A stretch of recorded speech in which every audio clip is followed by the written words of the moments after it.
Tania Rosa. Hemos recibido esta invitación y se ha convocado a este conversatorio, del cual lleva por nombre Estamos en un golpe suave en el Perú, para lo cual tenemos como ponentes al analista internacional Isaac Villo. Es natural de Perú y tiene ascendencia judío-sirio-libanesa, afincado en Londres. Escribe para decenas de medios de los 5 continentes. Ha obtenido grados y posgrados en Historia y Política Económica en la London School of Economics and Politica. Asimismo, realiza siempre charlas o conferencias sobre la información de la escena electoral actual en Perú. Igualmente tenemos como panelista al señor Juan Diego Mota, que es militante de la Organización Política Izquierda Socialista, es abogado y laboralista por la Pontificia Universidad Católica del Perú y profesor y escritor. Ha sido comentarista y articulista en diversos medios nacionales e internacionales, como Telesur, Diario 1, Jacobin, América Latina, etc. Y como tercer panelista tenemos al señor Raúl Noviecilla Olechea, que es también abogado penalista, analista político y coordinador de la Mesa de Abogados por la Democracia, que son destacados por la lucha a favor de la justicia y del Estado de Derecho en el Perú. Bueno, como les comentaba, el tema de hoy que nos reúne es sobre la gran incógnita. Estamos en un golpe suave en el Perú. Trataremos los temas sobre los acontecimientos actuales en relación al golpe lento que se está viendo en estas elecciones, las estrategias que se están llevando a cabo a cargo del montesionismo y también de los poderes económicos. También veremos una pequeña o una gran visión de los escenarios políticos de aquí hasta la juramentación el 28 de julio. Y por último también tocaremos el tema de estrategias en el Congreso y la cuarta legislatura con la que se pretende fijar mecanismos para desequilibrar los poderes gubernamentales. Pues hecha la presentación, el conversatorio durará aproximadamente 1 hora y media. Tendremos 45 minutos para nuestros panelistas y el resto lo usaremos para las preguntas y respuestas pertinentes. Bueno, en todo caso voy a dar paso al abogado Juan Diego Mota, si es el que va a comenzar hoy, ahora. Sí, muchísimas gracias, Tania. Muchas gracias por la invitación a todos los compatriotas que se encuentran en distintas partes del mundo, en España, Inglaterra, que son los organizadores, y en todas partes del orden. La comunidad peruana extranjera y muy amplia y siempre felizmente muy unida y muy interesada en estos temas políticos. Muchas gracias también a los amigos, señores, compañeros que nos van a acompañar en esta mesa virtual. Bien, con respecto a la pregunta que nos hacías, ¿no? Estamos ante un golpe suave, un golpe blando, algunos lo han llamado. Miren, yo lo que creo es que estamos ante una situación en donde los poderes fácticos, la derecha en el Perú está desesperada por los resultados, por el mandato popular, por el voto del pueblo, que ha elegido a el profesor Pedro Castillo como el presidente del país, a través de la fórmula presidencial del partido Perú Libre. Esa desesperación de la derecha se ha manifestado, o se manifiesta y seguramente se va a manifestar a lo largo de lo que será el gobierno de Pedro Castillo, una vez que comience, esperemos que esto sea así, una vez que sea proclamado y comience a gobernar el 28 de julio, va a ser una presión constante, ¿no?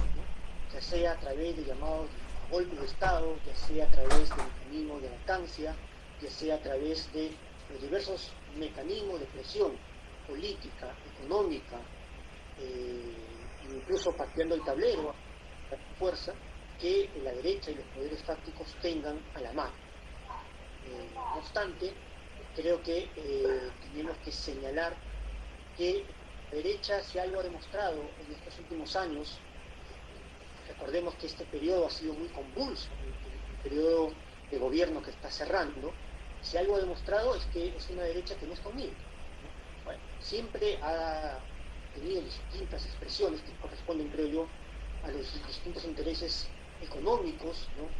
De clase que tiene la derecha peruana, pero creo que en este último periodo esto se ha visto de manera más clara, ¿no? Y las competencias que han tenido internamente a nivel tanto económico como reflejado a nivel político, las pugnas que han habido entre el Congreso y el Ejecutivo, por ejemplo, y ahora en este proceso electoral demuestra que no es una derecha unitaria. Y por tanto, los mecanismos que tiene, las estrategias que despliegan, las tácticas que implementan para mantener su poder, para mantener andando el modelo económico neoliberal, capitalista, caracterizado por la expoliación, la explotación, la corrupción hacia nuestro pueblo, no es unánime, no es único, ¿no?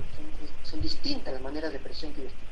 Y así como en este momento vemos que un sector de la derecha, encabezada por el fujimorismo y sus aliados de turno, ¿no? Lo que queda del APRA, las nuevas derechas que han surgido en el país, como la que representa este sector ultraconservador de López Aliaga, algunos sectores de las Fuerzas Armadas, sobre todo las se han manifestado a través de elementos que están en el retiro, algún sector del empresariado, entre otros, están utilizando la consigna de alegar que hay un fraude aquí, que había un fraude en el proceso electoral, cuando eso ha sido desmentido por todos lados, se ha caído. Ni siquiera pues los Estados Unidos, la OEA, que siempre están a la orden para desconocer procesos electorales donde ganan sectores de izquierda o por lo menos críticos a los postulados del neoliberalismo, han admitido que hay un fraude, sin embargo ellos lo siguen admitiendo y están deslizando constantemente durante el proceso electoral, antes del proceso electoral, y ahora lo siguen haciendo y seguramente lo seguirán haciendo, el llamado a un golpe de Estado. Eso ha sido explícito en distintas alocuciones, conferencias, mítines. Hay política de generar el miedo, el temor, ¿cierto?, para el pueblo peruano, y son capaces de todo, ¿no?, a través de los medios de comunicación que tienen a sus manos, que no son pocos, son bastantes, ¿no? Recordemos desde el llamado que hizo el señor López Aliaga a muerte a Castillo, muerte a Cerrón, muerte al comunismo, de manera pública, y que ha pasado sin mayor repercusión, ¿no? O sea, es un llamado terrorista lo que ha hecho el señor López Aliaga, hasta las amenazas que ha hecho Keiko Fujimori, ¿no es cierto?, algunos sectores de los militares en retiro, con esta carta que enviaron al presidente al jefe del Comando Conjunto de las Fuerzas Armadas, llamando prácticamente a que se sumen a un golpe de Estado, los llamados que ha hecho Keiko Fujimori, por supuesto, y hasta ahora último, que me parece que ayer, meeting donde el señor Barnechea, ¿no?, representante de un partido supuestamente de centro derecha, ¿no?, llamando a la unidad, ¿no?, imbatible, cívico-militar, en contra de la elección de Pedro Castillo, llamando al fraude y llamando un golpe de Estado. Entonces tenemos voces en ese sentido, ¿no? Pero no es la única forma que la derecha se manifiesta. Creo yo que también hay otro sector de la derecha, tal vez más inteligente, más pragmático, que ha de alguna u otra manera ya reconocido el triunfo de Castillo, digamos, saben que no pueden ir contra la realidad, y lo que están intentando no es precisamente hacer un llamado a un golpe de Estado, pero sí están utilizando el llamado al golpe de Estado, creo yo, para generar un temor en la población y para utilizarlo como una medida de presión al futuro gobernante del Perú, para con esto señalar prácticamente lo que vienen diciendo, ¿no?, que si el señor Castillo cumple con su programa, cumple con las promesas que hizo el pueblo, si el señor Castillo insiste en el llamado a una asamblea constituyente, si el señor Castillo insiste en las reformas económicas que ha manifestado, se va a venir un golpe de este sector, de los impresentables de la derecha, así que el señor Castillo necesita morigerar el discurso, el señor Castillo necesita tener aliados, ¿no es cierto? El señor Castillo necesita tener asesores constitucionalistas, económicos, ¿verdad? Y por supuesto, ahí estamos nosotros. Eso es lo que otro sector de la derecha, creemos nosotros, tal vez más poderoso, porque son los que tienen vínculos a nivel internacional, son los que manejan la economía del Perú, ¿no? Y que manejan las instituciones más importantes del país de alguna manera, son los que están generando este discurso. Basta oír las últimas análisis, declaraciones de Rosa María Palacios, por ejemplo, ¿no? Que es una de las voceras, creo yo, de este sector, que llaman a defender la elección, el proceso electoral. Ella dice, pues, no nos ha gustado, ¿no? Pero la democracia es la democracia, dicen entre comillas, hay que respetar los resultados, pero eso sí, que el señor Castillo no haga tal y tal cosa. Y le ponen prácticamente la agenda, le ponen prácticamente los asesores, le ponen prácticamente los ministros, ¿no? Entre ellos, cosas más resaltantes, por ejemplo, ha sido este punto de pedir que el señor Velarde, jefe del Banco Central de Reserva del Perú, uno de los pilares institucionales fundamentales para el manejo de la economía y de la economía neoliberal peruana, se mantenga en el gobierno, ¿no? Entonces, eso nos parece preocupante, ¿no? Respecto a lo que podría darse a futuro en el gobierno de Castillo. Sin embargo, así como la derecha presiona, así como la derecha se mueve, creo que no hay que olvidar que no fueron solos. También hay un pueblo movilizado, y que creo que eso no debemos perder de perspectiva. Justamente, si el señor Castillo tiene un aliado, o es el principal aliado que tiene, no está pues en el Congreso, no va a tener mayoría, no está en las instituciones que están copadas por uno u otro sector de la derecha, no está en los medios de comunicación, no está en el gran empresariado, ¿no?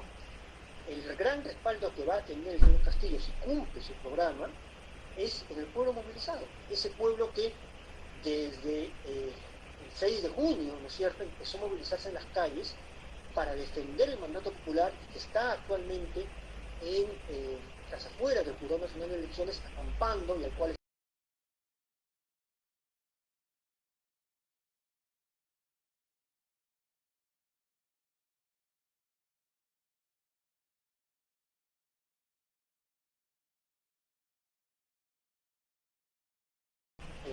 reclamando porque uno se respete el mandato popular y se elija, se declare como ganador el señor Pedro Castillo, pero también exigiendo, por supuesto, el cumplimiento del programa que el señor Castillo ha prometido, y que estamos seguros, pues esperamos en todo caso que se cumple frente a las intentonas de la derecha en distintas opciones, posiciones que van a intentar opacar o darle un golpe o coparlo, optarlo desde afuera al señor Castillo, ¿no? Por eso es importante no perder de vista las acciones que el pueblo de manera orgánica, movilizada, está emprendiendo, ¿no? Que no son desde ahora.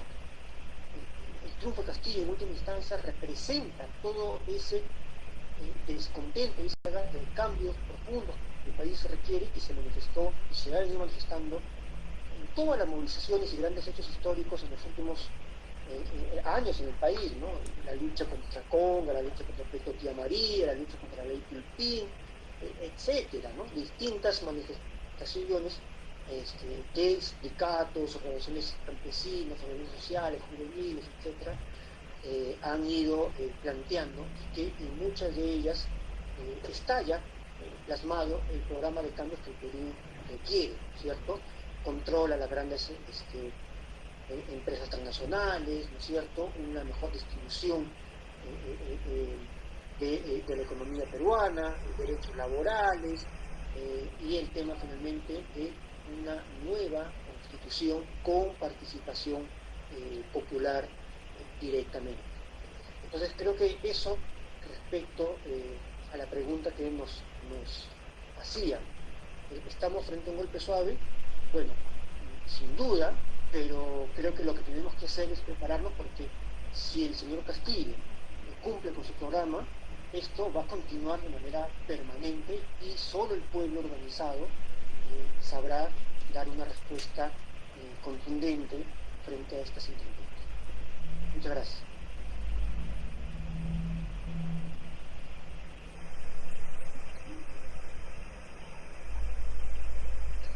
bueno, le damos pase al analista Isaac Villo para el siguiente tema. Yo creo que en el Perú hay dos golpes en este momento. Pero antes quisiera empezar con una anécdota. Las elecciones peruanas siguieron al mismo tiempo de las ecuatorianas. Y la mayoría de los analistas pensaban que iba a ganar la izquierda en Ecuador y que en el Perú iba a haber otro derechista. Y ha pasado lo contrario. Y nadie la veía que el señor Castillo podía ganar en la primera vuelta y encima ganar en la segunda vuelta. Nadie lo veía hasta antes del 11 de abril, nadie, ni siquiera mi persona. Yo sí apoyé a Castillo en la primera vuelta, como le consta a la organizadora del evento, porque lo veía un maestro, luchador, ¿no? Pero no pensaba ni siquiera que se iba a clasificar. Ahora, la derecha permitió que la señora Keiko Fujimori participe porque sabía que si ella participaba, el que iba a pelear con ella iba a sacar un montón de votos, igual que Chirac en Francia en el 2002. O sea, iba a polarizar entre la extrema derecha corrupta y ellos. Y entonces íbamos a tener un presidente sólido. Pero no pasó eso, entró Castillo. Ahora, y Castillo ha ganado. Y yo sí lo dije en el primer momento, eso sí, que Castillo iba a ganar. Y lo dije antes, cuando César Gil dijo que iba a perder, que María Palacio dije que iba a perder, sí va a ganar Castillo, porque hay mucho rechazo al Fujimori. Sí. Pero ahora yo creo que hay dos golpes contra Castillo. El primer intento de golpe es todo el ala dura de la derecha que no quiere aceptar su derrota. Entonces la señora Fujimori ha querido apelar en el proceso electoral y eso ya no le ha funcionado, porque el último baldazo de agua fría ha sido que vayan a la OEA y no lo reciba nadie. O sea, ya Estados Unidos, la OEA, la Unión Europea no le va a apoyar porque ya no estamos en la época de Trump. Si fuera la época de Trump, ahí hubiese sido diferente, porque recordémonos de que el anterior presidente de Estados Unidos en el 2019 a inicios se opuso a la reelección de Maduro en Venezuela y a la reelección de Evo Morales en Bolivia, y eso generó un caos en esos dos países, que al final ha levantado a la izquierda, porque en Venezuela se ha consolidado Maduro, Guaidó se ha hecho agua, y en Bolivia hizo que el movimiento socialismo llegue al poder con más fuerza, porque sacó el 47% en el 2019 y luego un año de oposición saca el 55% y más progresistas. Entonces, no creo que Estados Unidos quiera un golpe de ese tipo, además que Joe Biden lo ha sufrido el único golpe que se ha dado contra el Capitolio en la historia de Estados Unidos, y esta gente ha ido a Washington, a la ciudad que ha sufrido un golpe, a pedir que hagan golpe. Entonces, no creo que Estados Unidos esté interesado en un golpe de esa naturaleza. Han querido también hacer un golpe institucional, como dijo el Diego, el señor, ¿cómo se llama? Barnechea, ha pedido una junta cívico-militar y se lo pidió el comandante general. Para mí un escándalo. Yo lo conocí a Barnechea cuando éramos jóvenes. Él era velasquista, después fue Morales bermudista, después fue belaundista, después fue alanista, después así, bueno. Ahora que quiera una golpe cívico-militar, no creo que eso tenga efecto, porque el ejército no se va a traer a hacer un golpe sin que Estados Unidos le dé la luz verde, porque saben que pueden dar un golpe que al final se convierta como en Bolivia y terminen ellos en la cárcel, ¿no? Porque ese golpe no va a durar. Entonces, esa alternativa del golpe institucional militar o anular las postergar no va a funcionar. Pero todavía tiene otra carta más, o dos cartas más. Una es postergar el Jurado Nacional de Elecciones. El Jurado Nacional de Elecciones acaba de decir que para el 15 de julio a más tardar va a dar el veredicto. Y hoy día me he quedado sorprendido porque no hay movimiento. Yo pensé que iba a haber una marcha grande en Lima como fue la vez pasada del Castillo, y no hay. Acabo de conversar con mis amigos de Lima, me dicen que la vigilia había 2.000 personas, pero no más. Y hoy día no va a haber marcha. Como que se están confiando en que le van a aceptar el resultado, y es un error, porque el Jurado Nacional de Elecciones puede cambiar, lo puede presionar, el fujimorismo puede decir que queremos que las 250 actas en observación sean vistas en la televisión, que los abogados intervengan, pueden dilatar. Además tenemos un fiscal como el anterior, que de los cuellos blancos, que puede dilatar. Entonces hay esa posibilidad de dilatar para llegar al 28 de julio. Pero el otro escenario que yo estoy viendo es el escenario tipo Austria. Hace 5 años en Austria, que es el único país europeo con la bandera rojo, blanca, rojo, hubo también un problema parecido, porque hubo un candidato de extrema derecha y un candidato del Partido Verde, y el Partido Verde le ganó por una nadita a la presidencia. Entonces el Tribunal Constitucional anuló las elecciones. Y de ahí en 6 meses se convocaron a nuevas elecciones, donde los verdes ganaron con 7 puntos de diferencia. Pero la diferencia con el Perú es que en el régimen es parlamentario, lo que importa ahí no es el presidente, sino el primer ministro. En el caso peruano importa porque es presidente. Y para que logren la salida austriaca tienen que cambiar el Tribunal Constitucional. Y el 7 y 8 de julio se va a reunir el Congreso para aprobar un nuevo Tribunal Constitucional. Entonces, ese Tribunal Constitucional puede pedir la anulación de las elecciones. Y hay más, hay un pedido para que eso se dé. Pero también ese Tribunal Constitucional lo puede negar el actual, diciéndole, porque hay otro pedido para anular todo lo que el Congreso diga en este momento. En todo el caso, hay 2 posibilidades de hacer un golpe todavía. La primera es que el Tribunal Constitucional anule las elecciones. Y la segunda, que se dilate tanto, que el 28 de julio no haya presidente, entonces ahí el Congreso elige al nuevo presidente. Y que parece que la persona que quiere poner es el almirante Montoya, que es una persona de ultraderecha, que iría una dictadura que convoque elecciones y sería un escenario tipo Colombia. O sea, cientos de muertos y heridos y detenidos y desaparecidos todos los días, permanentemente. Tenemos en Colombia en los últimos 2 meses cientos de desaparecidos y muertos. O sea, tenemos ese escenario, tendríamos un escenario a la boliviana cuando no quisieron reconocer el triunfo del movimiento al socialismo, entonces habría una oposición muy fuerte en las calles y podría Castillo ganar. Entonces, ¿qué pasa?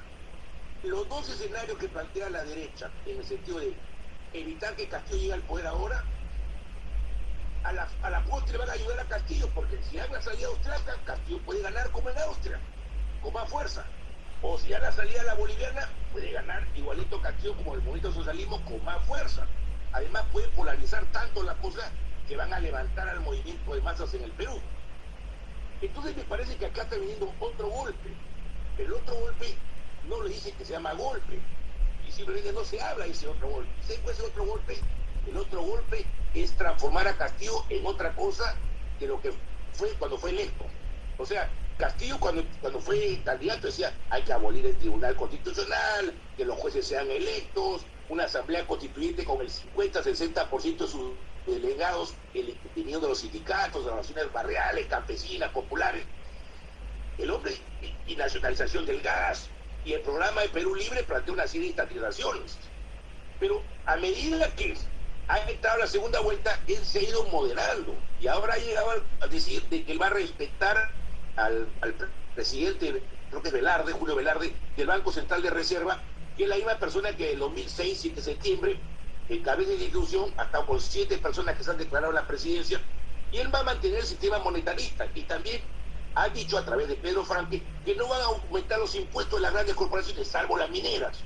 Entonces su programa se está moderando bastante. Entonces el golpe que yo estoy viendo es transformar a Castillo en una especie de Humala, ¿no? Aunque no creo que llegue al extremo de Humala de ser un tipo corrupto, pro-norteamericano, pero que lo moderen bastante. Entonces, ¿cuál es la idea de Estados Unidos? Que son los más inteligentes. Los Estados Unidos son tontos. La razón por la cual Estados Unidos no quiere optar por Keiko Fujimori no es porque sean demócratas, sino porque son inteligentes. Se dan cuenta que si le hacen caso a la señora Keiko Fujimori, el Perú va a entrar en una explosión social. Porque la señora Fujimori es una persona que es impresentable a nivel mundial como presidenta. Nadie puede estar presidente para evitar ir a la cárcel. Es impresentable. Es una persona que en cualquier momento va a ir a la cárcel. No la quiere los Estados Unidos, no la quiere Joe Biden. Pero lo que Joe Biden dice, mejor es, dejemos que Castillo llegue al gobierno y lo vamos a transformar en un Pepe Mujica, como en el Frente Amplio, como los socialistas tipo Chile, Bachelet. Lo vamos a moderar, vamos a hacer de que él no haga cosas muy radicales. Y Castillo ya está diciendo, no soy chavista, no soy comunista, no habla de socialismo, no habla de anticapitalismo, no habla de antiimperialismo, no habla de luchar contra la oligarquía. Él lo que va a querer hacer va a ser cambiar el modelo de un capitalismo privatista, neoliberal, muy corrupto, a un capitalismo con un poquito de mayor intervención del Estado en la economía, con más moralización, pero sin regresar al capitalismo estatista que había antes de Fujimori, cuando una gran parte de las empresas peruanas, petróleo, gas, luz, transporte, estaban estatizados. Entonces yo creo que ese es el otro golpe que va a haber. O sea, transformar a Castillo en un Castillo que no tenga atalayas, o sea, un Castillo que no sea muy fuerte, que lo tengan controlado con una mayoría parlamentaria, controlado con una presión de la Fuerza Armada y policial, con un Estados Unidos que ya sabe qué, yo te protejo del golpe, pero tienes que moderarte. Y yo creo que esa es la idea, o sea, hacer que Castillo se vuelva un Pepe Mujica, una Bachelet, y lo pueden lograr. Ahora, y con esto quiero terminar. Para mí es muy triste lo que está pasando hoy en Lima, le voy a decir por qué. Yo pensaba que ahora, como el Jurado Nacional de Elecciones estaba postergando tanto, debería haber hoy día una gran marcha, como fue la del sábado pasado. Y no hay gran marcha.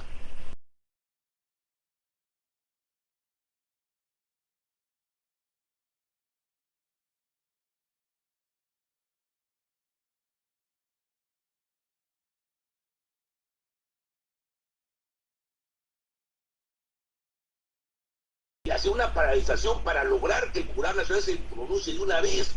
Porque si no hace eso, hay dos riesgos. Primero, que le roben la elección a Castillo.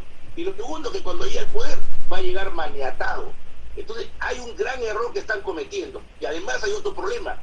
Lo quieren separar a Castillo de Perú Libre, aprovechándose de que en el equipo de Cerrón se está demostrando una serie de problemas de corrupción. Que no estoy muy bien al claro al respecto, pero hay bastantes acusaciones al respecto. Entonces van a querer separarlo y van a querer hacer que Castillo gobierne sin parlamento y sin partido. Y con eso van a querer amoldar. El gran error que está haciendo Castillo este fin de semana es que no está sacando a la gente a las calles y que también no está presentando un equipo. Todo lo hace él solo. Bueno, eso es todo por el momento. Yo voy a hacer un video hoy a las 10 de la noche. Todos los días saco 2 videos, así que si quieren pueden ver mis comentarios. Eso es todo. Muchas gracias, señor Villo. Si fuera tan amable de enviarnos o decirnos cuál es su página web. Facebook, Isaac Vigio. Isaac Vigio es una página de Facebook. Sí. Con B de burro, I de ignorante, G de ganso, I de ignorante y O de ocioso. Ok, muchísimas gracias por la invitación. Pues tomemos nota y sigamos al señor Villo, que tiene toda la información actual y el análisis en directo. Bueno, continuamos el conversatorio con el señor Noblecilla. El señor Noblecilla está listo. Le paso la palabra. Muchas gracias, Tania. Rosa, saludar a todos los presentes. Un gusto, Isaac, Diego, compartir el honor de estar al lado de ustedes.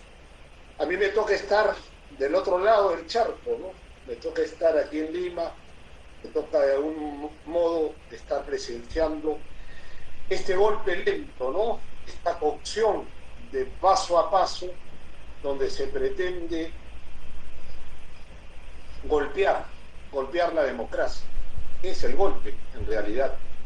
Ahora bien, nosotros, y me permito hablar en plural, somos de la Mesa de Abogados por la Democracia, un grupo de profesionales, incluso no solo de derecho, sino también de otras profesiones, que lo que buscamos es defender la democracia. Defender la democracia, desde luego, en cara a lo que estamos viendo y de alguna manera sufriendo en el Perú. Y este golpe lento, que muy bien lo señaló Diego, y de hecho Isaac también lo ha tocado hasta con ejemplos, incluso dando cuáles podrían ser los posibles escenarios, nos lleva a una reflexión. ¿Realmente vivimos democracia en nuestro país? ¿Podemos nosotros decir que en los últimos 30 años, acondicionados por el neoliberalismo, hemos podido tener democracia en un periodo que solamente debió tener 6 presidentes? Hemos tenido 11, creo que 11 o 12, no sé, a lo que nos tiene que llevar no solamente a criticar cómo es el orden supuestamente democrático cuando es gobernado por un interés económico y por lo que tenemos que señalar con toda confianza y convicción, por la plutocracia. Eso es lo que vive nuestra república. Increíblemente, a 200 años, a días de cumplir 200 años de un proceso, yo diría ni siquiera inconcluso. Yo diría que no hay fundación hacia una república. Pero nuevamente tenemos la confianza, la esperanza de poder reordenar. ¿Y qué sucede? Sucede que esa democracia o ese estilo de democracia que la propia burguesía, que los propios neoliberales no solamente se ufanan, sino dicen defender, hoy los encontramos ante el peor dilema de su vida. Algo muy parecido a la cárcel o palacio para el tipo Fujimori. Y el dilema no es otro que no les cabe ni aquí ni aquí de que la izquierda, por esa vía democrática que ellos tanto defienden, ¿verdad?, sea posible que la izquierda llegue al poder. Muchísimos años de nuestra historia latinoamericana, un caso muy parecido, el de Salvador Allende, ¿no?, que se atrevió al cauce democrático de la representación.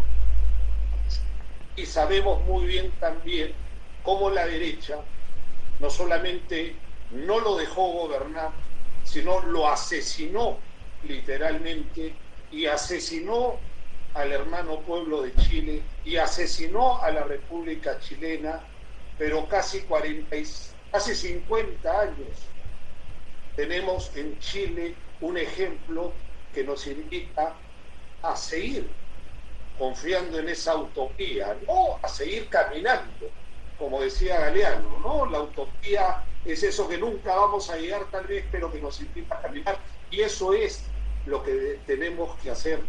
Y en verdad me siento muy entusiasmado por lo dicho por Diego, por lo dicho por Isaac, porque es imposible no estar de acuerdo y sobre todo no poder sentirse responsables en esta defensa democrática. Quiero solamente ahora pasar un poco a lo que me toca para poner en mesa de diálogo, que es el papel del Congreso, ¿no? El papel de uno de los poderes que sostienen, ¿no?, el equilibrio, ¿no?, cómo se ha comportado en los últimos meses.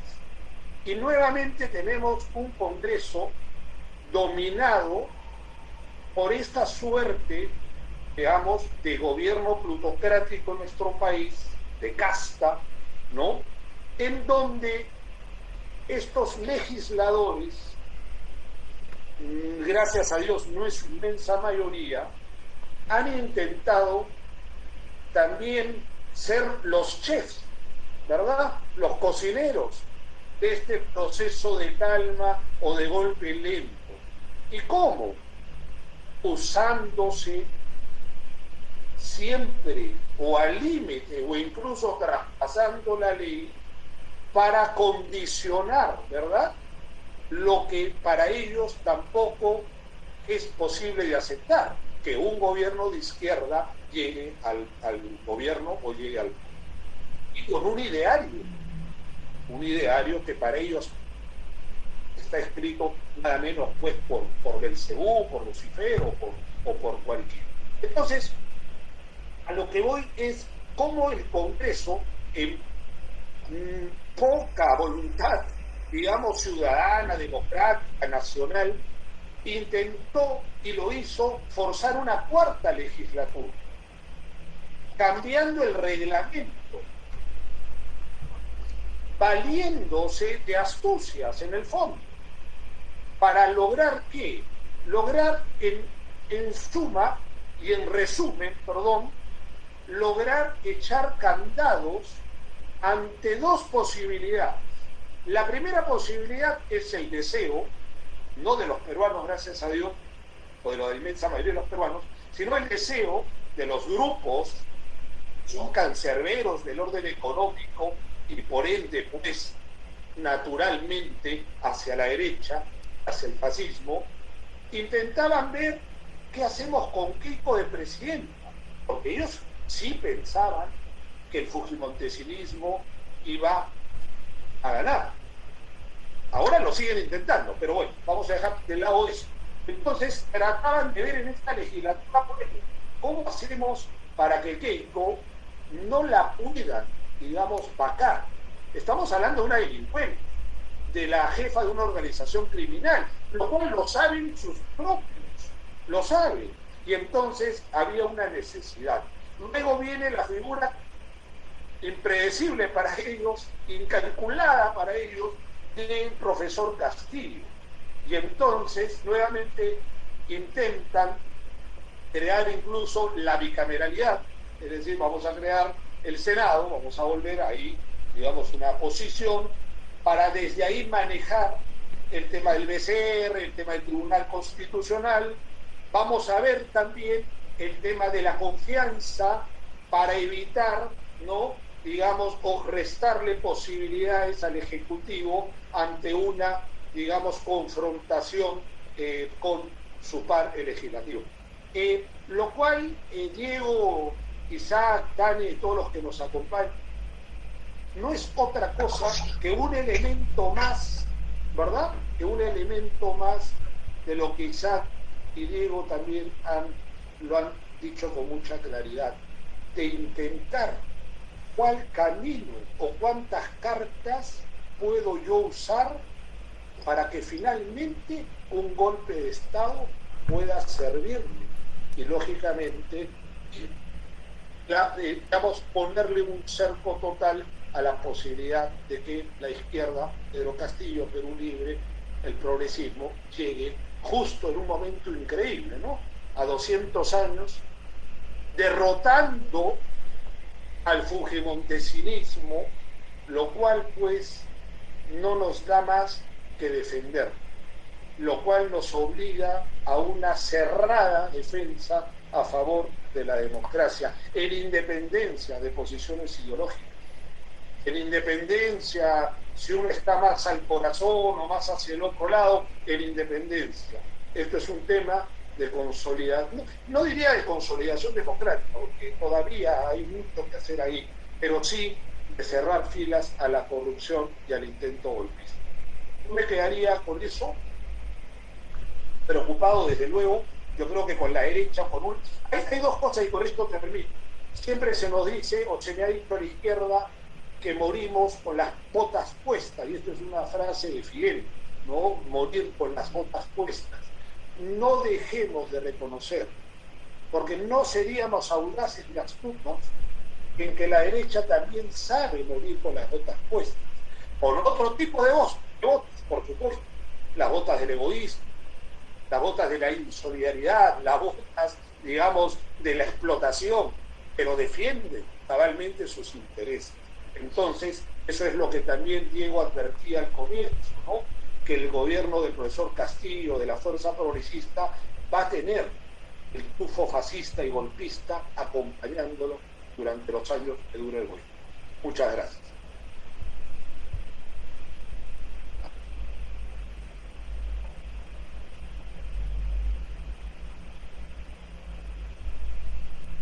Muchas gracias, señor Noblecilla.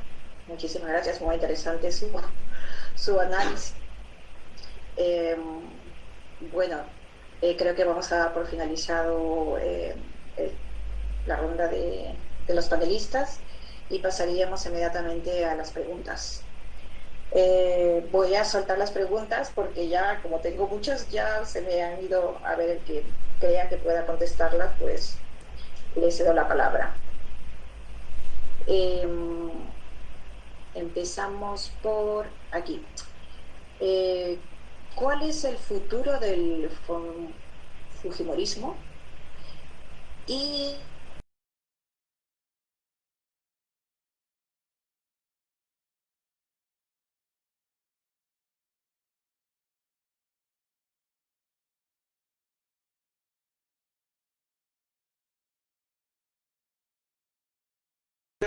sí, por favor. Mira, yo creo que me da la impresión de que esta va a ser la última vez que va a candidatear Keiko. no creo que tenga una cuarta candidatura. ¿Por qué? Porque ya ha fracasado 3 veces. Ahora, en el caso de Bolivia, el general Banzer candidateó 6 veces y a la 6ª la ganó. Pero Banzer era una persona que hizo 2 cosas que la Keiko no quiere hacer. La primera, que reconocía su derrota. Y la segunda, que se alió al movimiento de izquierda revolucionaria un poquito, que para disfrazarse, que para tratar de moderarse, que era una persona de centro, ¿no? La señora Keiko no quiere girar al centro, es de derecha, y segundo, no quiere reconocer su derrota, entonces es una mala perdedora. Y encima tiene el problema de que ella está, como dice el diario Clarín, más cerca de la cárcel que del poder. O sea, en cualquier momento puede acabar en la cárcel. Se salvó de una ladita ante la petición del juez, del fiscal Pérez, porque el juez dijo, ¿sabe qué? Primero hay que hacerle un llamado y después la metimos presa. Entonces, yo creo que ya Keiko ya fue. Y Kenji, no lo veo, sinceramente, no lo veo. Entonces, además que el fujimorismo no es una organización política con programas, con cuadros, es una organización criminal, que todo está basado en plata, y me da plata, y todo el mundo entra, sale. ¿Cómo es posible que, por ejemplo, este señor Rospigliosi, que hasta con todos los gobiernos y que le acusó el fujimorismo de ser un narcotraficante? O sea, todo el mundo entra al fujimorismo por intereses. Entonces yo creo que el fujimorismo, realmente, esta es su última elección. La señora Keiko solo sacó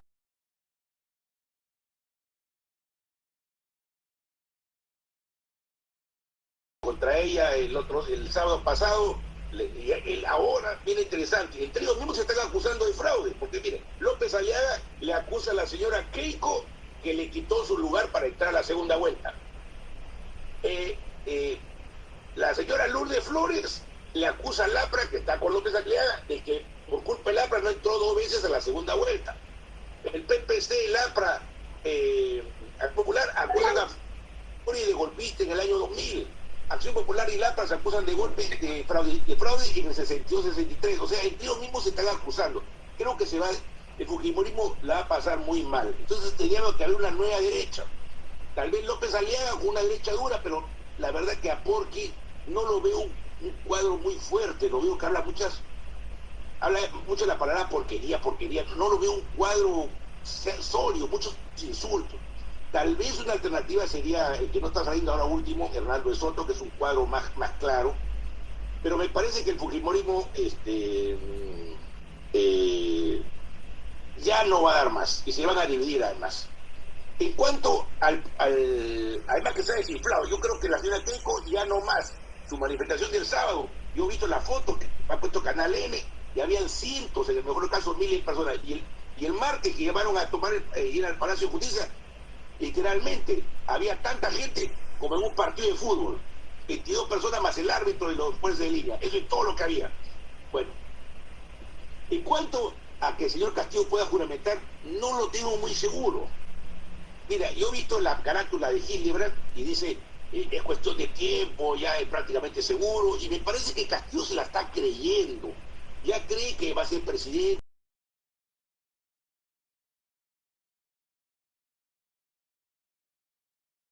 Porque él ahora debería estar organizando manifestaciones en Lima. La razón por la cual Evo Morales llegó con fuerza al poder en Bolivia es que él hacía grandes manifestaciones. Y Castillo no quiere tomar ese camino porque no quiere que lo acusen de agitador, no de estadista. Y ahí es un gran error, porque se está confiando. Y hay la posibilidad, yo no digo que lo que yo voy a plantear es el principal escenario, pero hay un escenario posible, no es el más seguro, pero es todavía posible, que se demoren en declarar al candidato, o que haya un tribunal constitucional electo rápidamente y anule las elecciones, como ha pasado en Austria. Entonces, no está tan seguro la juramentación de Castillo. Creo que por el momento se ha logrado evitar un golpe institucional, se ha logrado evitar que Estados Unidos lo sancione, lo amoneste, se ha evitado una situación como que la OEA hizo lo que pasó en Bolivia y Venezuela, llamando a la población a desconocer los resultados, pero todavía existe una posibilidad de que Castillo no llegue a Palacio. Y su gran error que está cometiendo ahora Castillo es que no está sacando a la gente en la calle. Y el gran error de Perú Libre ahora es que todos los cuadros de Perú Libre se han escondido. Entonces está Cerrón, ¿dónde está todo? Porque tienen miedo por la acusación de los dinámicos del centro, cuando ahora es cuando deberían estar sacando a la gente a la calle.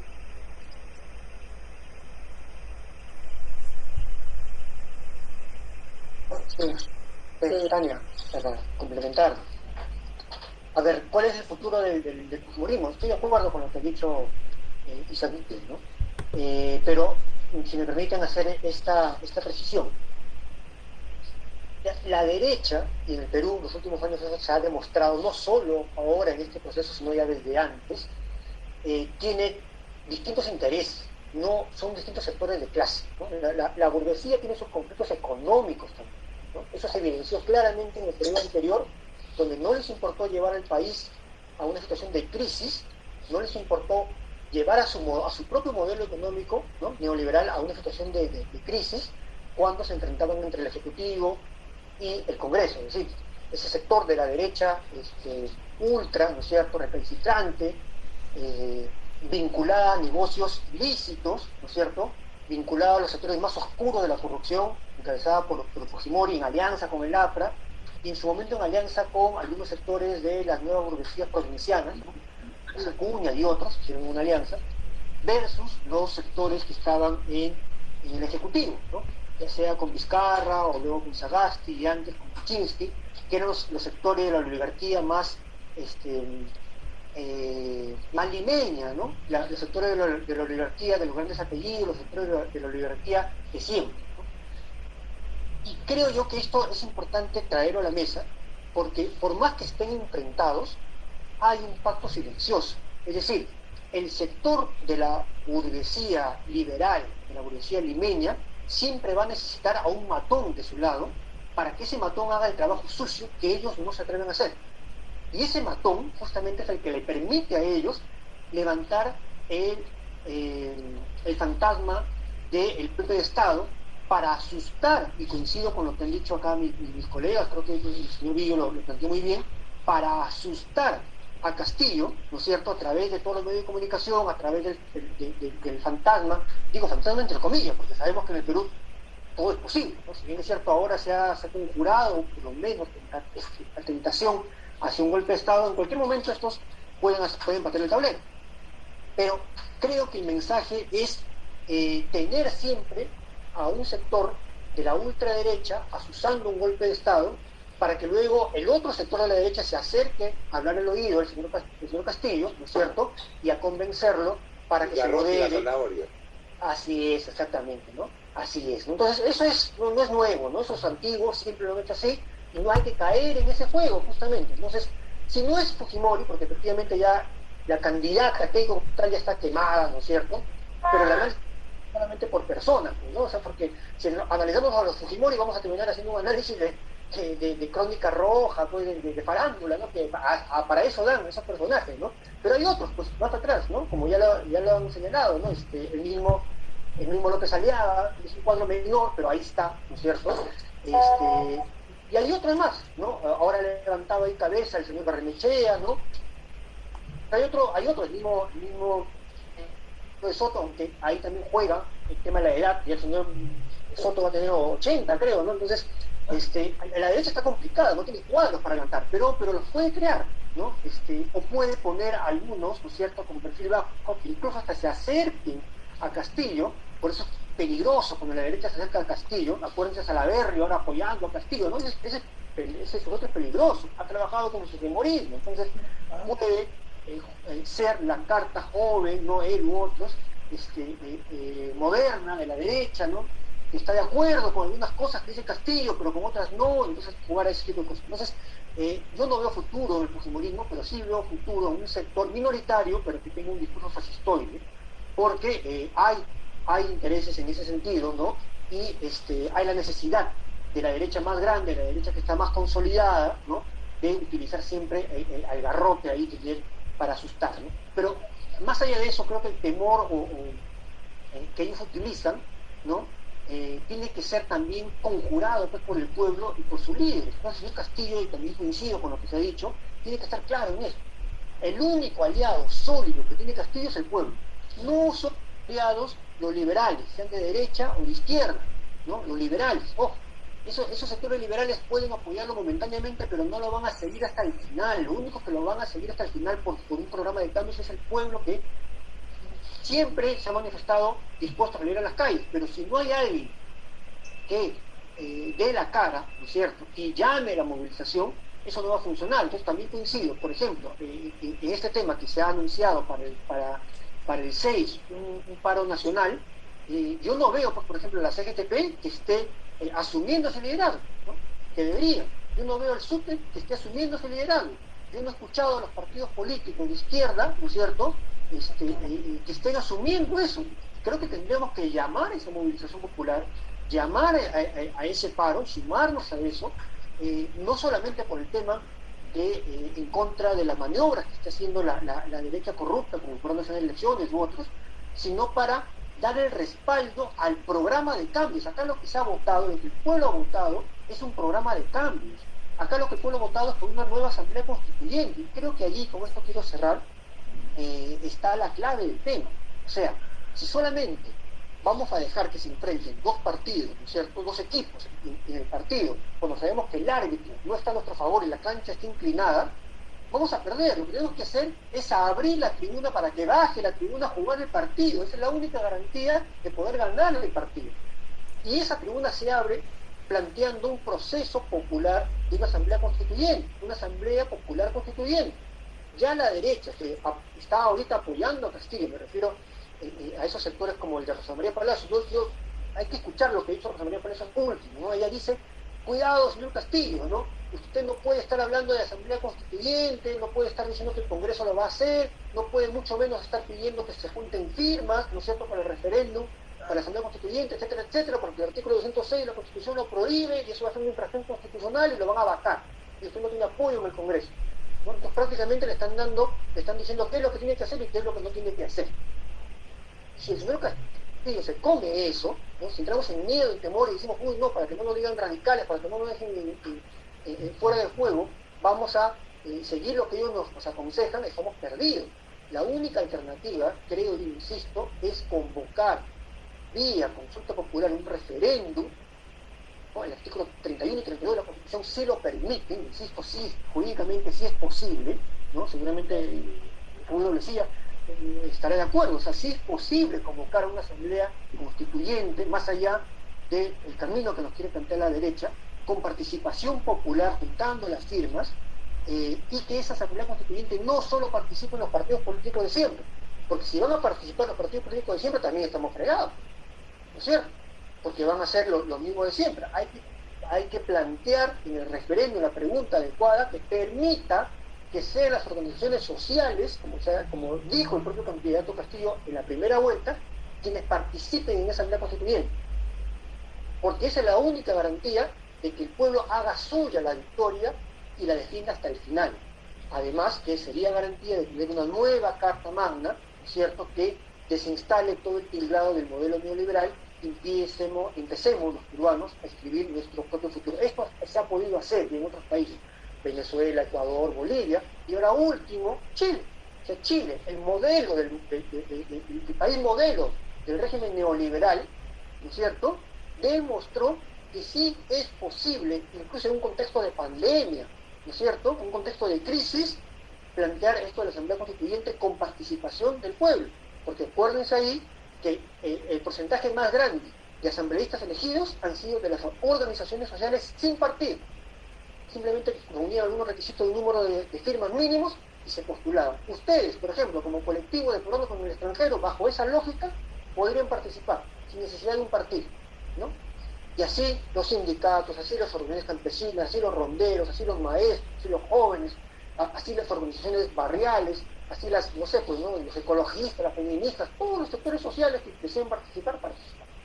Entonces, ese creo que es el camino, además de que puedan participar, por supuesto, los partidos políticos que tienen un respaldo popular, ¿no? Entonces, eso creo que es como la mejor manera de conjurar cualquier intento golpista y evitar o lograr finalmente que el señor Castillo sea reconocido, pero no solamente que sea reconocido, sino que logre un buen gobierno. Muchas gracias. Sí, gracias Diego por hacerme traer un recuerdo demasiado cercano. El día de ayer hemos tenido una conferencia de prensa en Lima de la Mesa de Abogados por la Democracia, donde entre los principales puntos, y déjame decir, el principal ha sido la puesta en marcha ya de la recolección de firmas que nos permita que el gobierno llame a un referéndum. Todo esto en virtud de qué? En virtud de una promesa electoral. Y también tenemos que acostumbrarnos a exigir los cumplimientos de las promesas electorales.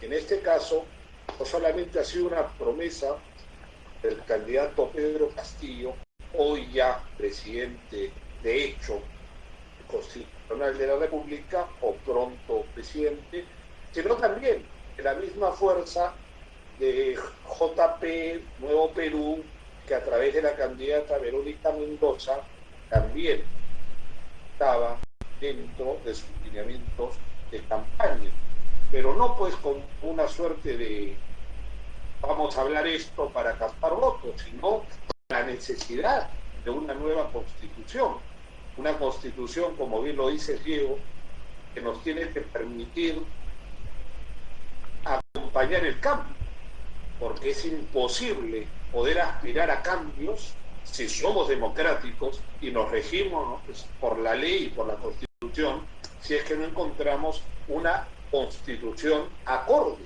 a los cambios que son necesarios en nuestro país. Desde luego que muchas voces se han levantado. Los grandes constitucionalistas,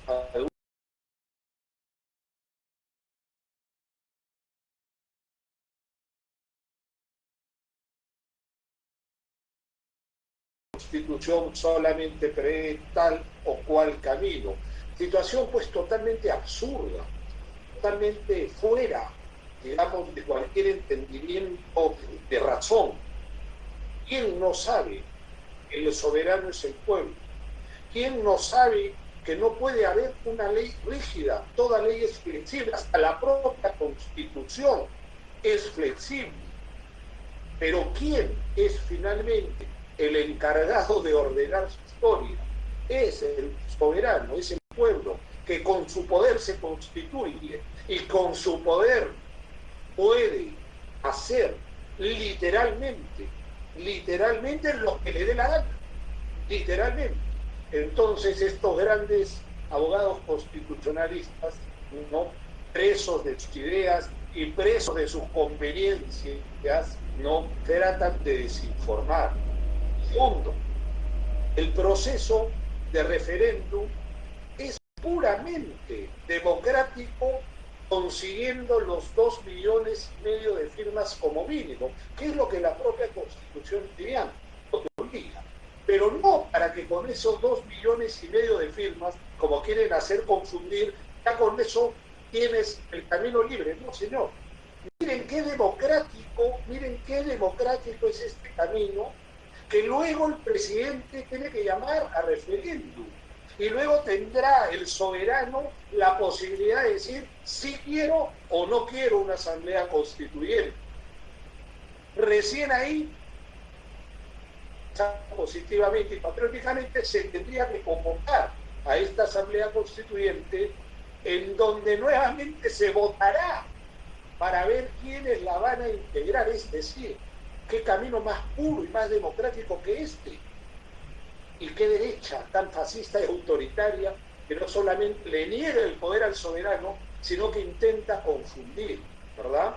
Y eso es algo que me atrevo, en verdad, a pedir la solidaridad internacional, ¿no?, de todas las peruanas y peruanos, no solamente para que se ayude a la recolección de firmas, sino para que también se explique, porque esto es un debate, pero no un debate limpio de ideas, un debate contra la mentira, contra el engaño, pero que lamentablemente esa mentira y ese engaño también tiene como sostén una gran cantidad de apoyo económico, una gran cantidad de apoyo político, que siempre, al igual que ha sido esta última elección, que gracias a Dios no pudo desnivelar, pero entre una campaña obscenamente millonaria y una campaña franciscana es increíble, ¿no? Por eso creo que son dobles triunfos los que estamos viviendo, pero que, como dice Isaac, no podemos tampoco quedarnos entrecruzados o abriendo el champán, no, porque la derecha, vuelvo a repetir, va a morir con sus botas puestas también. Entonces, es irresponsable de hecho, ¿verdad?, no asegurar y consolidar el triunfo. ¿Por qué? Porque aun cuando uno puede pensar, ya se separó el señor Aliaga dando un mitin en la Plaza Francia o en la Plaza Bolognesi, la hija del dictador Fujimori haciendo lo propio en otra plazuela, unos militares viajando a Washington, es decir, empieza a haber un desorden entre ellos, las voces se les van entrando a algunos periodistas de Willax, pero eso nos da para decir que ya la derecha se venció. No, pues no, la derecha no se va a vencer así de fácil, no, y la derecha nos va a seguir el paso, y la historia es cíclica. Por eso un poco cuando se habla de si esta es la desaparición o el final del fujimorismo, entendido como fujimorismo, quién sabe sí, y alegrémonos todos, pero entendido como potencial, digamos, de una derecha que siempre va a buscar su propio caudillo, ¿verdad?, o su propia plataforma, yo no puedo presagiar, me es imposible presagiar que la derecha vaya a ceder tan fácil. Después que durante 200 años, es decir, si lo tenemos que remontar hacia la historia, desde que América fue descubierta y explotada, esto es la historia de los grupos de poder y de las clases. Y hay una clase que ha vencido, tampoco lo podemos negar. Hoy la clase que ha vencido es la plutocracia. ¿Qué intentamos con este gobierno? Intentamos revertir esa historia. Pero si nosotros no somos claros y no reconocemos eso, en verdad le estamos haciendo la comparsa al enemigo.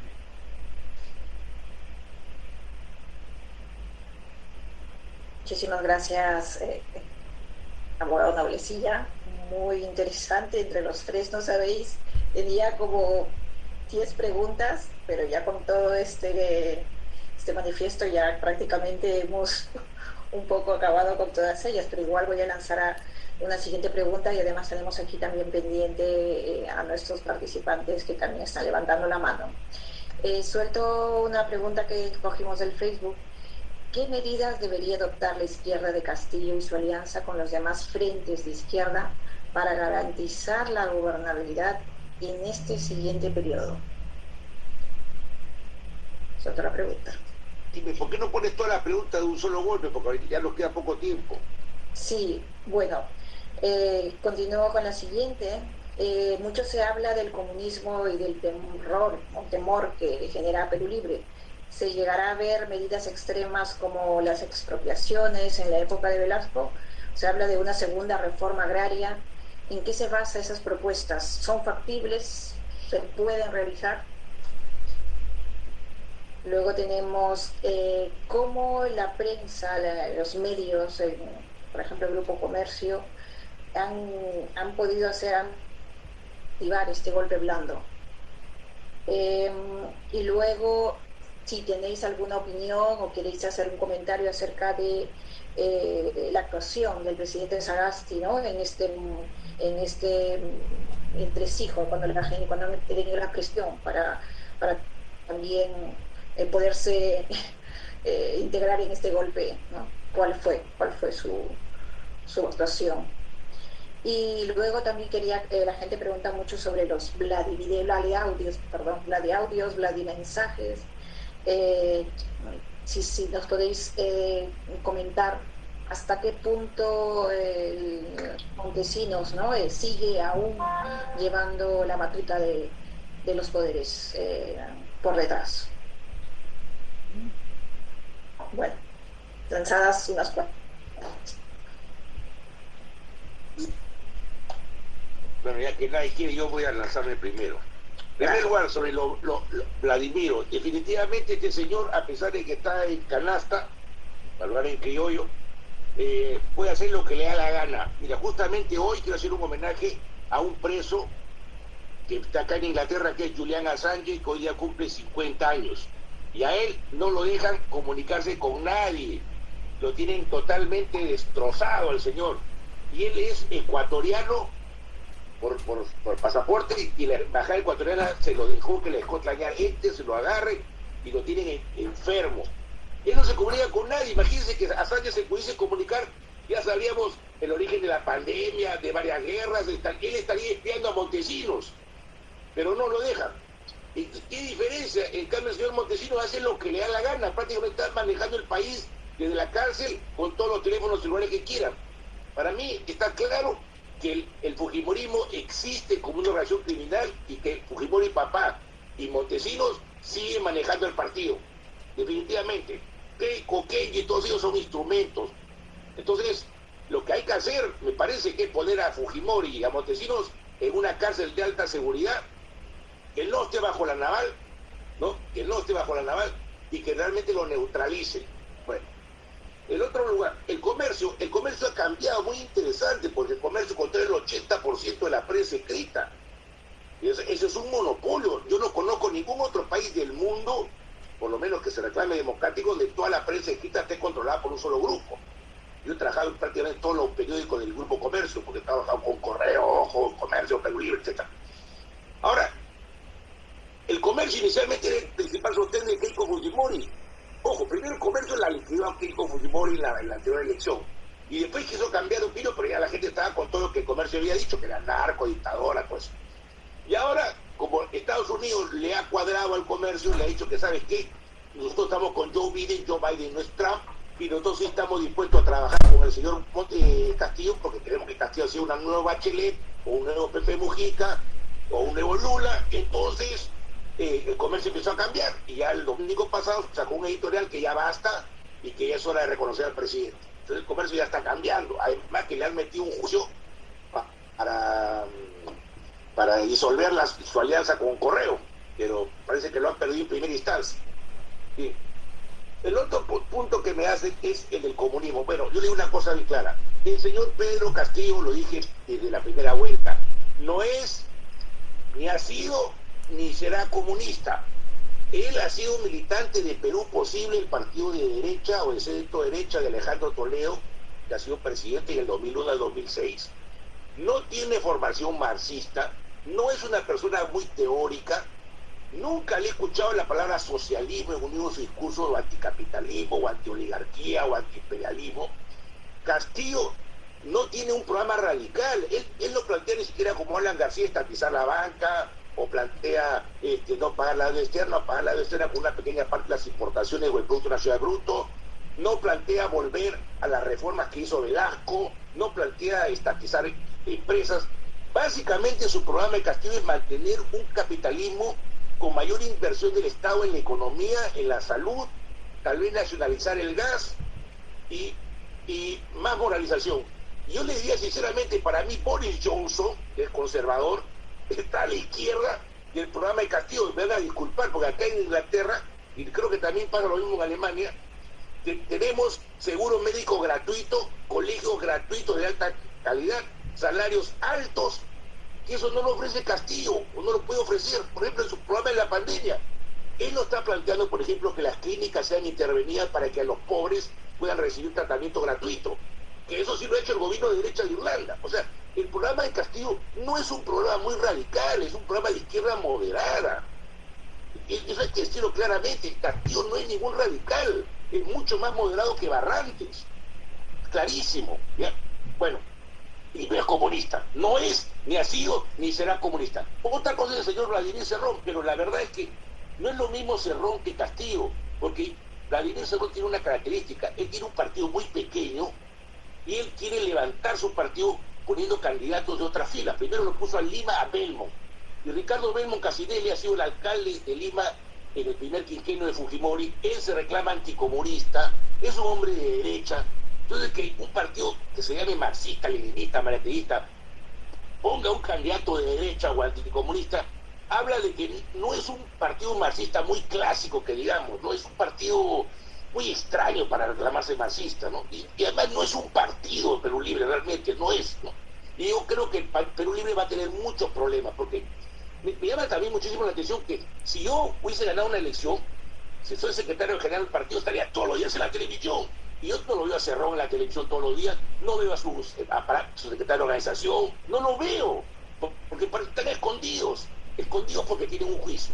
Bueno, en cuanto a la izquierda, yo creo que acá hay un problema. La izquierda hispana tiene dos grandes problemas.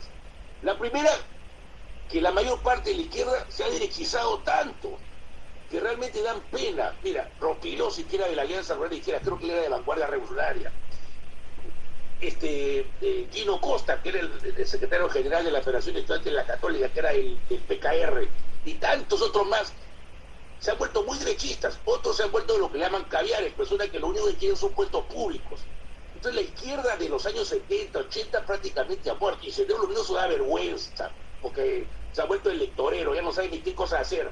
Entonces la izquierda antigua, yo creo que en cierta manera ya fue. Entonces ahora tiene que haber una izquierda nueva.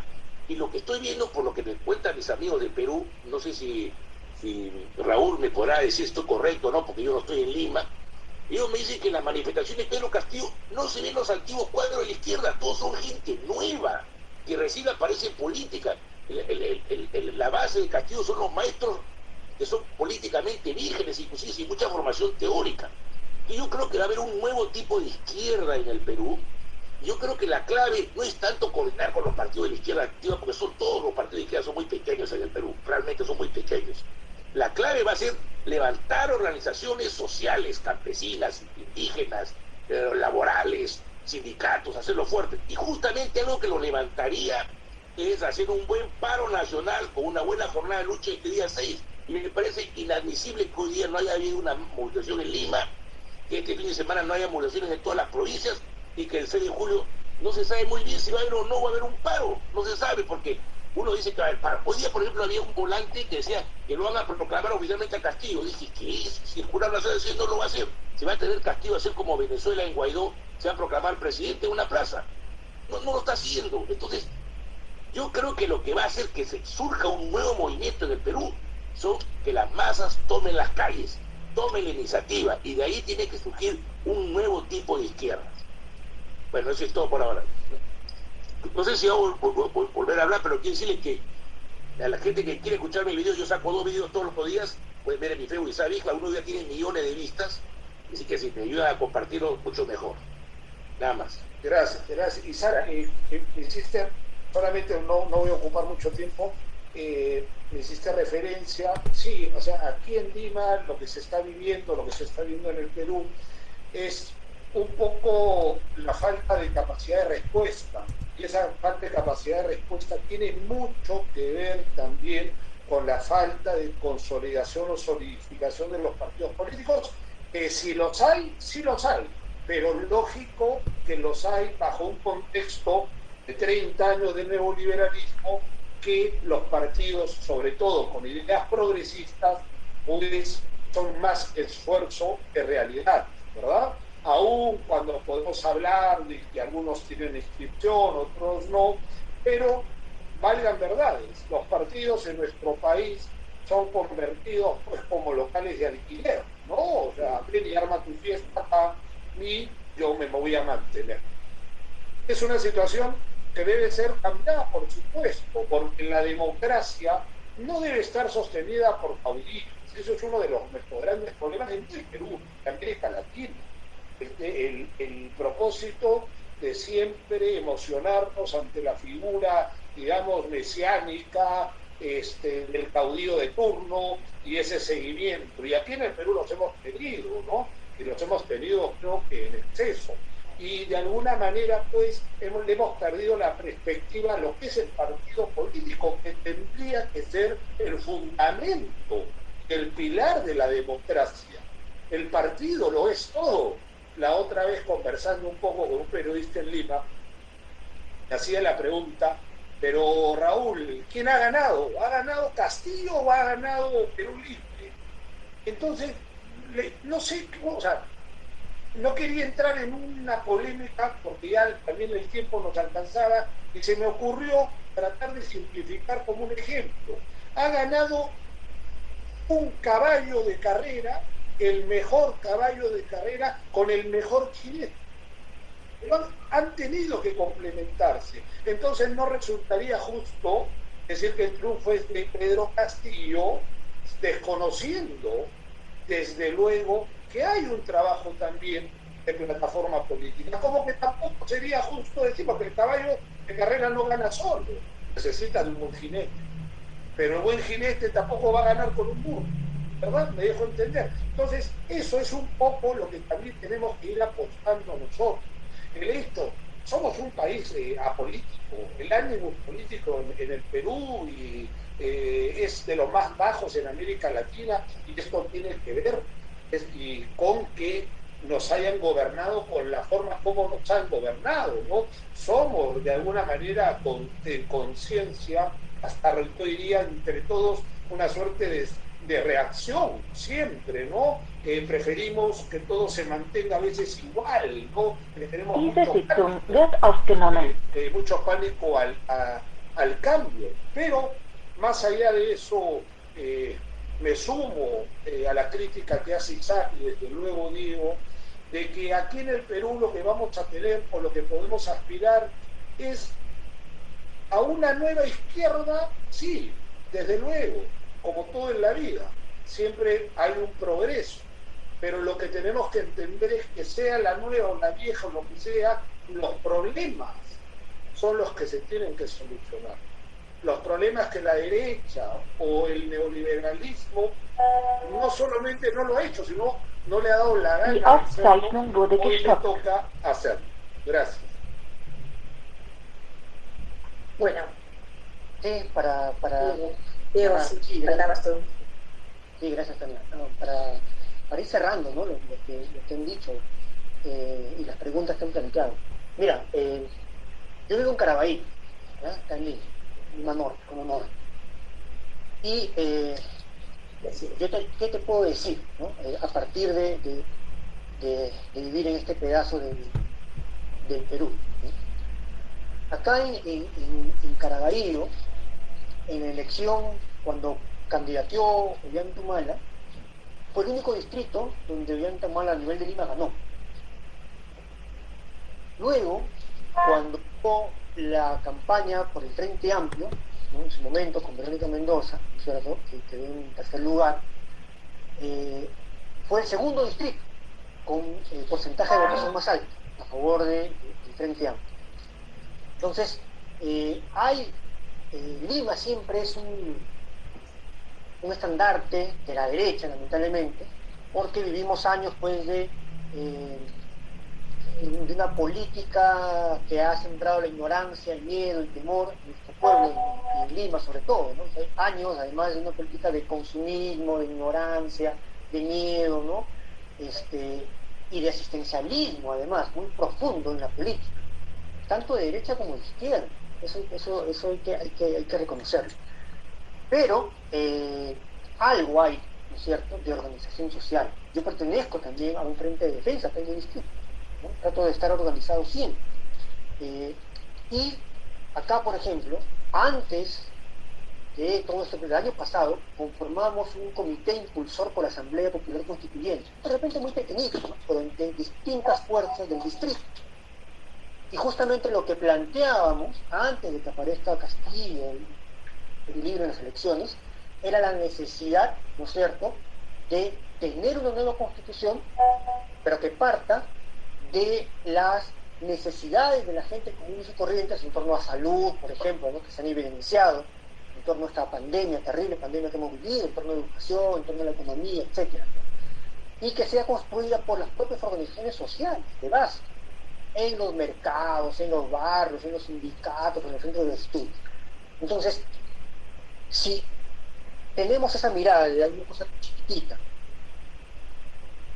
pero la comparamos con lo que ha pasado a nivel nacional, uno se da cuenta que las movilizaciones más importantes que han habido en el Perú no han sido impulsadas por los partidos políticos de izquierda. O sea, la lucha contra por lo menos por los partidos políticos de tradicionales de izquierda, la lucha contra Contra, la lucha contra Tía María, el Baguazo, la lucha contra la ley Pulpín, ¿no? Este régimen laboral de explotación juvenil, etcétera, fueron organizaciones sociales, o ya sea del campo, ¿no es cierto?, campesinas, de ronderos, o ya sea de jóvenes, de estudiantes, o luchas cotidianas que dan los sindicatos por mejores condiciones laborales. Entonces, definitivamente yo considero que si va a haber un cambio del sector de la izquierda, si va a haber un cambio por nuevas condiciones políticas en el país, no van a venir necesariamente los partidos tradicionales de izquierda, van a venir de las propias organizaciones sociales. Y los partidos de izquierda que tengan la suficiente visión como para darse cuenta de eso y trabajar con las organizaciones sociales, no manipular, como fue tradición de la vieja izquierda, serán los que tengan mejor opción de triunfo. Y eso creo que ha sido, dentro de todos los errores o críticas que podamos tener, ¿no es cierto? Yo no soy el Perú Libre, pero respeto a la organización Perú Libre, creo que ese ha sido el gran acierto que tuvo Perú Libre. En lugar de poner candidatos como candidatos a personas que no tengan una tradición de lucha, que vengan de organizaciones sociales, tuvo la suficiente visión para poner un maestro como Pedro Castillo, ¿no es cierto?, hacer una alianza con el magisterio, con ese sector además del magisterio, crítico a la dirigencia oficial del sindicato de izquierda que tenía un partido, y lo llevó al triunfo que hemos estado viendo, porque la gente simplemente se identificaba más con un Pedro Castillo que con una Verónica Mendoza, hay que decirlo de manera muy concreta, ¿no? Es algo concreto y puntual. Entonces, cuando hablamos acá de qué debe hacer Perú Libre o Pedro Castillo con respecto a las alianzas con otras organizaciones de izquierda, yo creo que ahorita hay que hacer una alianza amplia, obviamente, con todos los sectores democráticos, en general. En específico, por supuesto, con aquellos con los que tenemos puntos en común a nivel programático, y eso incluye a los sectores de izquierda. Sin duda, hay que hacer una alianza.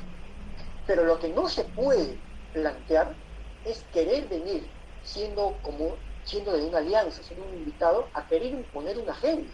Aquí los que han ganado la elección ha sido Pedro Castillo y nos gusta o no nos gusta, ¿no es cierto? Ellos son los que han ganado. Entonces, ellos deberían ser, ¿no?, los que en primer lugar deberían dirigir un gran frente, ¿no es cierto? Ellos dirigen. Y los que venimos a apoyar, ¿no es cierto?, tenemos que asumir el rol que nos toca asumir.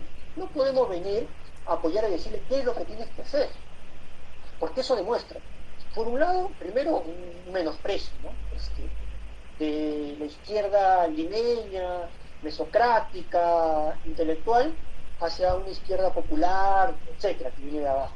Creo que de eso creo que la elección nos ha hablado bastante, este proceso electoral. No podemos caer en eso, no puede ser, porque además es el camino equivocado, el camino que ha llevado a la derrota.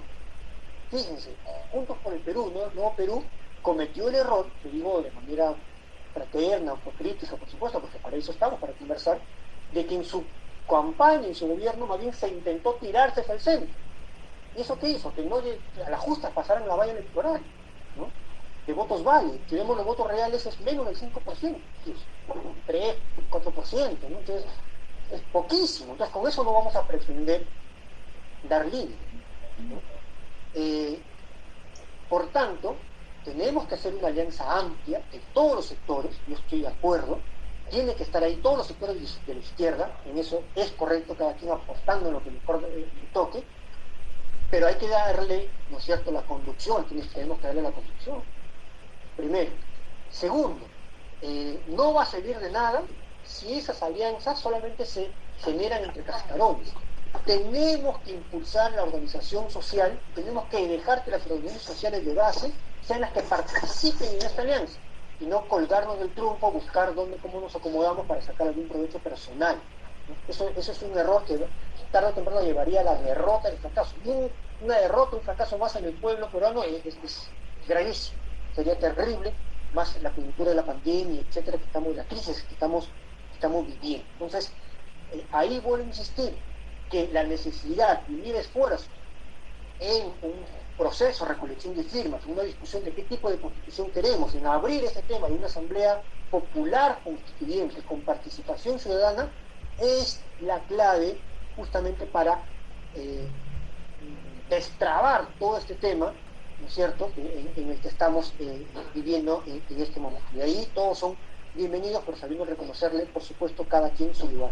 Es un error sumarnos a esas críticas interesadas que vienen de la derecha y a veces, ¿no?, que algunos sectores de la izquierda repetimos como loros, ¿no? Lo escuchamos que lo habla Rosa María Palacio, lo escuchamos que lo habla Marcos Cifuentes, lo escuchamos que lo habla la gran prensa y lo repetimos como loro, de querer dividir, ¿no es cierto?, a Castillo de Cerrón, de querer dividir el magisterio de Perú Libre, de querer dividir a tal grupo por tal grupo, de querer ver cómo nos repartimos la torta del Estado, porque eso es lo que está pasando, discúlpenme, pero yo participo del movimiento social, estoy enterado, ¿no es cierto?, participo en la acción política, y ahorita se están matando, ¿no es cierto?, no todos, pero muchos, por ver quién chapa quién agarra, disculpen la expresión, pero muy concreto, quién agarra tal ministerio, quién agarra tal sector.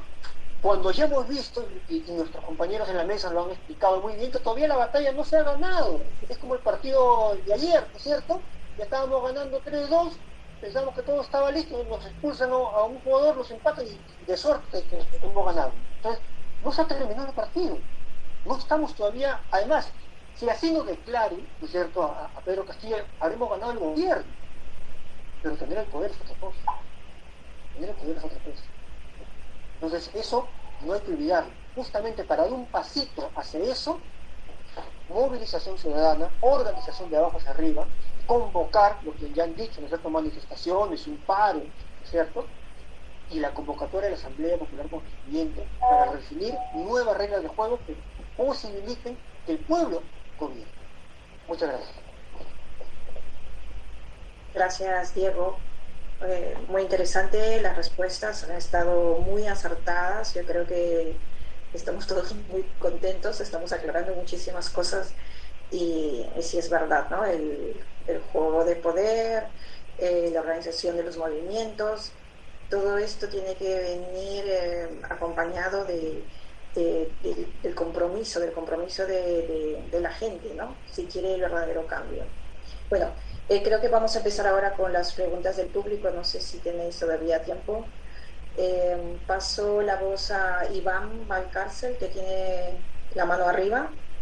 Iván, ¿puedes abrir tu micrófono, por favor, y presentar tu pregunta? Hola. Hola, Iván. Buenas tardes, noches. Estoy desde aquí, desde Madrid. Bienvenido, Iván. Puedes poner la pregunta. Un colectivo de peruanos que, sin ser partido, ha apoyado al profesor Pedro Castillo. Y hemos hecho mención siempre de que no estamos apoyando tanto a la persona, estamos apoyando un programa de gobierno, de manera tal de que cuando se nos dice ahora que el profesor Pedro Castillo no debe de generar una segunda reforma agraria, que no debe de hacer estos cambios que ofreció, que no debe hacer los otros cambios que ofreció, que debe de... ¿Por qué hemos votado entonces? ¿Por qué hemos votado entonces? Yo estoy de acuerdo con que el principal aliado de Pedro Castillo es el pueblo que ha votado por Pedro Castillo, ¿no? Y resulta que hoy la agenda que se piensa imponer es la agenda de la derecha. Y por esa agenda no hemos votado, por esa agenda no hemos hecho campaña. Entonces, cuando se habla del comunismo, ¿no?, cuando todos sabemos que el comunismo es una formación socioeconómica que funcionará de aquí a 100 o 200 años, es una formación socioeconómica muy avanzada y que en estos momentos ninguno, ni siquiera ningún país ha sido comunista. Y eso lo saben los participantes, los panelistas, ¿no?, cuando hablan del comunismo, del terror del comunismo. Están haciendo en cierto modo el juego, no todos, por supuesto, y no es su intención, por supuesto, ¿no? Pero ¿qué tipo de izquierda es la que va a gobernar? Esa izquierda de la que se ha hablado, de que es una izquierda democrática, porque miren, la derecha ha sido escrupulosa siempre en el respeto a la democracia en el Perú, siempre. Eso lo tenemos que reconocer. Ha respetado el voto popular, ha respetado la manifestación de la cultura, pero porque ellos sabían que sus intereses de clase no estaban en peligro. Era su democracia. Pero cuando sus intereses de clase ellos los ven en peligro, ellos tienen muchas alternativas. El golpe es posible, pero no ese golpe tradicional de los tanques a medianoche y las botas en las calles, no. hay otras formas de golpe que se van a desarrollar. Por lo tanto, yo pienso de que efectivamente, de que Pedro Castillo debe de desoír esa táctica de dividirlo de Vladimir Cerrón, porque es un radical, un comunista, un marxista-leninista. Ese es el miedo que está generando alguna izquierda y algunos opinólogos, algunos politólogos, ¿no? Y entonces la derecha también. Pero ¿qué va a pasar? Que inmediatamente eso suceda, esa misma derecha con el poder mediático con que cuenta a través de los medios de comunicación va a decir, la izquierda se rompe Cerrón, esto es una desgracia, esto es un caos. O sea que nos van a presentar como incapaces para poder mantener una unidad, tanto con organizaciones políticas de izquierda como con las organizaciones de base, las organizaciones del pueblo que deberían de potenciarse en esta etapa de Castillo. Hay muchos cambios que hay que hacer que son democráticos, que no son comunistas, porque el que habla es comunista, no es un tipo de comunista. Entonces, yo he escuchado algunas versiones que la verdad son contrapuestas a lo que aspira nuestro pueblo en los tiempos actuales y en el contexto en que se dan. Son posibles estos cambios. Muchas gracias. Gracias, Iván. Gracias.